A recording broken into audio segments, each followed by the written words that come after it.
tapi bawa anak hulap jasa. Hulap rek usaha, hulap rek barang siar. Kumaha rek boboga kumarek jadi jalma behar meureun abdi ke sasar. Boga ka hobina beda batur geus ka Amerika abdi masih di Cisoka meureun beda jasa. Hirup eueuh kamajuan batur geus nyieun kapal ieu masih nyieun layangan. Bodo amat lah lieur hulu mun dipikiran mata kalapahan moal mata katurutan. Nu penting teu kalapahan, nu penting mah abdi happy, nu penting teu kekurangan tina rokok jeung kopi teu kadoang balut teli teu kadoang samal eta maneh nama tarang ngopi apalagi ngarokok tarang ngadahan sembako. Meureun bae jelema boga teu kadoang abdi hirup nu loba tanda tanya.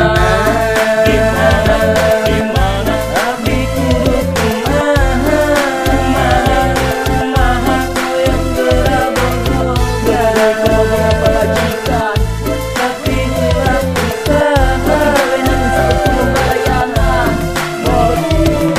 Yang ieu hirup asa kadoang oleh kos doang mentang layangan ajuna eta pegat benang pegat jauh pasti moal watakan balik deui. Hirup kuloba ngeluh hirup kos anu teu kaharti asa kadoang impi anu teu nyarambung asa naik komedi horengan mah mabok kacubung pikiran ngalalayung kos jelema anu linglung loba teuin murung kadoang jelema geuring nangtung tulung-tulung. Ieu kudu kumaha cenah hayang boboga tapi teu daek usaha. Leuweuh ti dituna duit loba datang sorangan di mana sarehat lamun teu diteangan loba teuin kahayang tapi duit teu kableh. Kumaha arek senang nu aya malah ngagap lain lalagaan geus cukup sampai di dieu hirup pengangguran tah karasana kos kieu.